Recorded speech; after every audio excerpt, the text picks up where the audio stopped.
Webb, Chris Paul, James Harden, how's that sound to you? It sounds interesting. sounds interesting, but myself and other players some have a different perspective maybe than some in the media. In that I'm really interested in seeing how it works. First of all, I love Chris Paul. He's one of the best point guards. You know that in any situation he's going to rock it. He's going to do his thing. But being that the brilliance of last season was James Harden handling the ball, who's a tougher option. Moving James to the 2, to me, does not make much sense. It's going to be interesting to see how that works. Also, pace of play. As players, again, you respect Chris Paul, but he's one of the guys that dribbles the ball the most in the league. He's one of the point guards that needs the ball the most. So how does that work with other teammates in a free-flowing offense? Now, Coach D'Antoni, Coach of the Year, I'm sure he'll figure it out. Chris Paul wants to win. I'm sure they'll figure it out. So it's not based on guys' character or are they willing to change. It's just that based on all their bodies of work, this is just very interesting to me, especially when you lose Beverly, who's the heart and soul of the team defensively, and Lou Williams, who was only there for a second, but was a leading scorer off the bench last year. So you lose some bench power, even though Gordon's going to step up. So it's just an interesting situation, and really just want to see how this plays out. And I'm glad I get to do a lot of games on the West Coast next year and watch this team as they go to work. Webb, what does this say to you about what's going on with the Clippers? And I know Jerry West is in the mix now as a consultant, but CP deciding to leave like this, because they surely had to do this with his blessing. You're not going to just move him without consulting him at all. What does this tell you about what's going on with the Clippers and what their situation might be? Yeah, I agree with you, Sekou. I don't even think it was his blessing. I think it was his demand. You don't trade Chris Paul unless he says, I want to be traded, period. He was one of the most, or the most beloved Clipper, the veteran that you could lead on.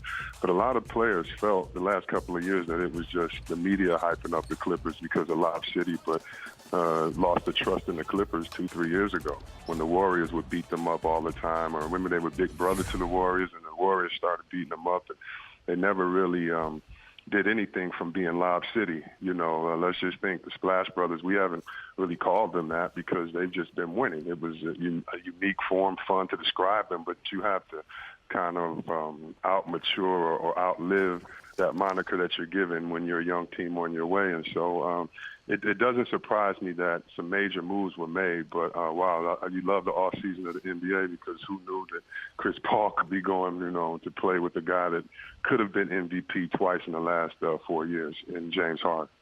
What do you think Blake Griffin is thinking right now, C-Webb?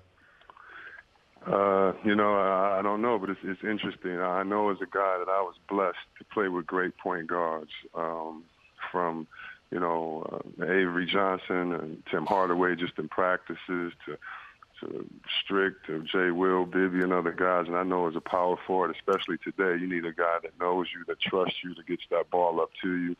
And so I'm sure he's thinking about who he's going to be running that pick and roll with. I'm sure he's thinking about has his time there. No one wants to be kind of the scapegoat, but then again, some people love embracing and saying, hey, this is my team. So I think he's in a position where he can embrace it, go back to Clippers, be the savior, be this team, prove all of us talking heads wrong, or he could go find another chance. It's really hard to find. I don't think we're going to see a Dirk Nowitzki anymore. Maybe not even see, a Dirk Nowitzki or a Kobe guy staying, or Reggie Miller staying with their team 20 years in this type of climate. And so if he leaves and finds another place, I wouldn't be surprised that right now he just needs to do soul searching and really see what's the best place for him to enjoy his career. That's number one, for him and his family to enjoy his career and to thrive in basketball. So I'm sure this threw a monkey wrench in everyone's plans, and I'm sure we'll see this ripple effect go all the way through the NBA and some moves that you'll see people making or guys you'll see people vying for. Oh, great. So you're saying we're going to be even busier today. I hope so. Hey, this is what I love, man. I love football, but the best thing about basketball, we really do off-season moves. Yeah. Our seasons are great, so I love it. Hopefully, Sekou has to check his phone all day from what's going on. Hopefully, he has some more to report tonight. Well, Chris, if not for the Chris Paul trade rumors here that he's going to Houston. The biggest news would be that Phil Jackson has been and the Knicks have mutually parted ways here. What do you think of the timing? Less than a week after the draft, where the Knicks had the 8th pick, and about 2 days before free agency, that the Knicks would decide to get rid of Phil Jackson. I mean, it's interesting. I see that it was mutual, and of course, we don't have all the information. But I have family that live in New York, and I didn't even see the newspaper, and I got text from them this morning telling me that Phil Jackson was going. So I could tell you personally, a lot of New Yorkers are very happy. And anytime you have a young player like Kristaps Porzingis and a guy that the town loves like a Carmelo, you're going to have to, do your best. It didn't seem with some of the comments that he made, whether it was about the entourage of Melo or whether it was trading Porzingis or putting him on the block or other things, that he was as invested as maybe he was as a coach, or maybe he just wasn't as good as he was as a coach. But it's kind of a sad way to see things, part. As a basketball fan, I want to see Phil Jackson come in there and do well. I just don't know with the type of players that we have. One thing about the triangle offense, and I know it very well, is that it put guys on a leash.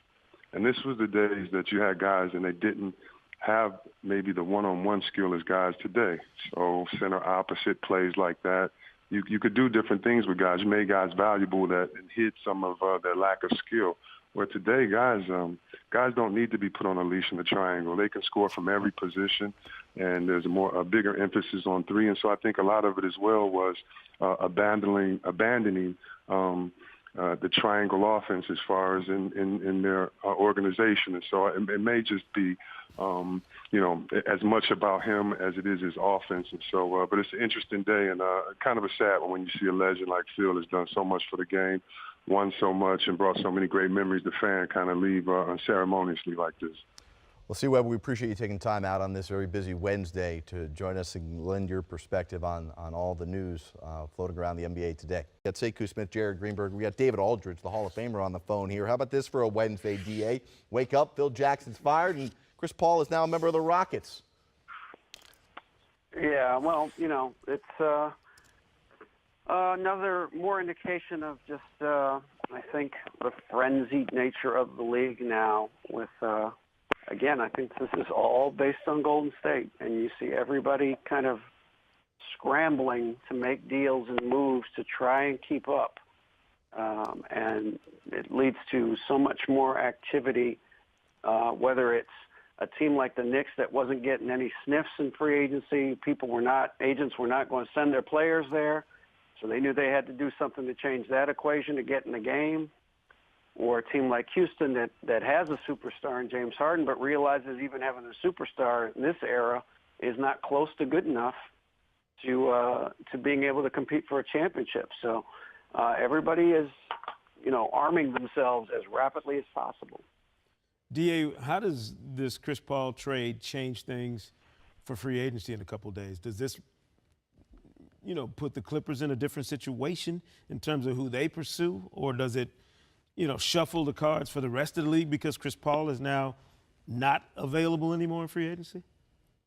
Well, I think the does is, at least from the Clippers standpoint, they're hoping this helps them with Blake Griffin. I mean, I don't think it's any secret that the relationship between Chris Paul and Blake Griffin and DeAndre Jordan was not great. It was workable, but it wasn't great. So now you've removed that.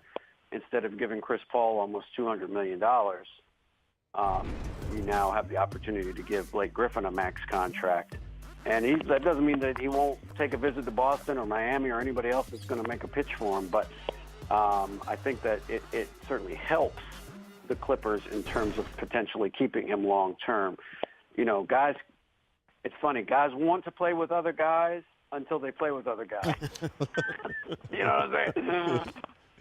Chris Paul, when he was in New Orleans, I'm doing it by myself. I need help. I got to go someplace where they give me help. Well, you got help. Well, I'm not sure I like it here either. So now, Blake will have a much more, I think, opportunity for things to go through him if he stays with the Clippers. So I think that's what they're hoping, at least. And so that would obviously have a ripple effect around the rest of the league.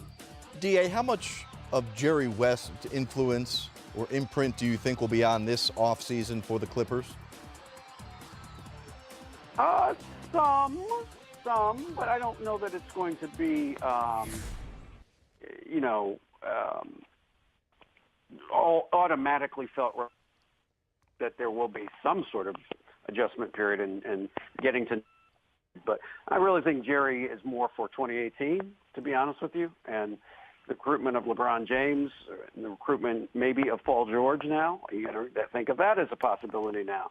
That not having to do 3 max contracts, which they would have had to do if you re-sign Chris Paul and you re-sign Blake Griffin. You got 2 max deals already. You've got a near max, not a max deal, but a very lucrative contract for DeAndre Jordan. Well, now the Clippers are in a position where next year they can be a little more aggressive in free agency, and maybe they get into the Paul George sweepstakes. So I think that's where Jerry's influence will come into play more than anything else.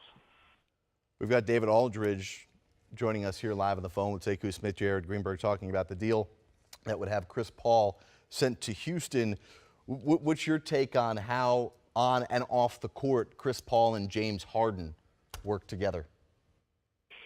Well, I mean, look, they know each other, obviously, from international competition, Olympic team, world championship teams, all that sort of thing. And so they have a relationship, they have a friendship. I believe that James Harden was very willing to be the point guard this year and enjoyed the role, but I think we saw at the end of the playoffs how worn out he was by it. I just think he was worn out by it, almost literally worn out by it. And so I think his desire to get somebody who could take the ball handling responsibilities away from him so he could play more off the ball, do more of what he does with score. I think that the proof's in the pudding. Obviously, you don't make this deal without James Harden's not only blessing but encouragement. So, now James Harden will sign his long-term extension, I'm sure, in short fashion after this summer. After this year, Chris Paul will sign an extension there, and so they'll be together for the next 3 to 5 years and see how far that they can go together. Well, DA, you also wrote a story which was supposed to be the lead story of the day, that Phil Jackson and the Knicks were no longer going to be working together. What is it that you believe, as you write here, this story about what led James Dolan to finally step in after months of Dolan saying, in fact, he went on I believe it was ESPN Radio in New York with Michael Kay and said, people wanted me to be hands-off, so now I'm going to be hands-off and let Phil do his thing. What finally convinced Dolan to say, all right, enough's enough? Well, look, I think the Porzingis thing was the last straw. I mean, it literally made no sense what Phil was doing with Porzingis. You can say he got sideways with Carmelo Anthony and maybe, and Carmelo Anthony's in his 30s now, and so maybe you want to make a trade and rebuild and get assets for him and build your team around Porzingis. Okay, you can do that. I think most people would say, all right, that makes some sense. But to say you're contemplating trading a 21-year-old player who just grew 2 more inches last year and is the only player in the league that does what he does at his size because you are thinking about the future makes absolutely no sense to anybody. That doesn't make any sense at all. So I think that was the last straw for James Dolan because it's, Porzingis is a guy they can build a team around. They have a chance to be better down the road with him, to kind of shop him around when he's already proven he can play at a high level in the NBA. That just didn't make any sense. So I think that was the last straw for James Dolan.